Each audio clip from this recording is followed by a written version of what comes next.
Deep beneath the Siberian permafrost, the remains of the mammoth steppes lost giants have lain for thousands of years, preserved to near perfection, but now, poachers have begun to dig them up. In recent years, poachers have set their sights on the ethical ivory that can be harvested from long-extinct woolly mammoths, with a single tusk promising to sell for upwards of $30,000. Excavating the bones, however, is no easy task. In breathtaking a series of images for Radio Free Europe, photographer Amos Chapple has revealed a glimpse into the grueling, vodka-soaked lives of the poachers who mine illegally for mammoths in the Russian wilderness.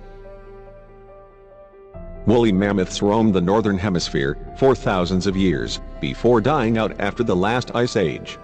To locate their remains, poachers scour remote Siberia, traveling several hours outside of civilization, and boring deep into the permafrost in hopes to find what's said to be Siberia's white gold.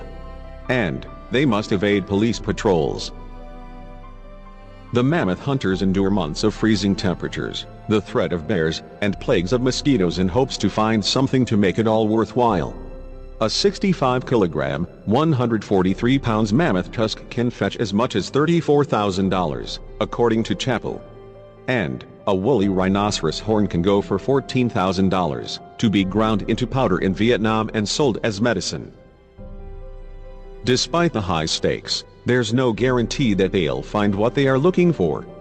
By the end of the season, many end up losing money on their costly expeditions, Chapple explains in the article for RFE.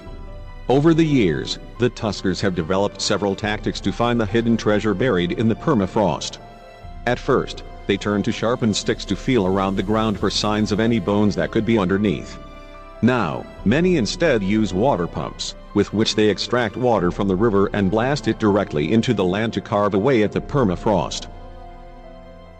Others use a similar tactic to bore underground tunnels. In an interview with Daily Mail Australia last year, Chapple explained that in the area he visited, which he promised not to reveal, there were about 50 to 60 tuskers searching for mammoth remains on any given day. The men lived in tents in the forest, and would often spend the entire summer away from their family, he said. He gained access after paying a group to take him into the area, but said even then he received a hostile reception. With them for the first week I did nothing but wash dishes and chop wood, he told Daily Mail Australia. No one wanted a camera there, so it was just a matter of waiting until the guys got bored of shooing me away. Chapple, who is originally from New Zealand, described the environment as very harsh. Some of the men had shotguns or flare guns to ward off bears. A lot of the time I was walking alone, so that kept you on edge, he said. The mosquitoes were a constant swarm that followed you everywhere, and when vodka got into the camp the guys turned into animals. Hunters used high-pressure hoses powered by smoky generators to excavate the fossils, a method that was ruining the region's waterways, Chapple said. The river there ran like hot chocolate and the fish were gone.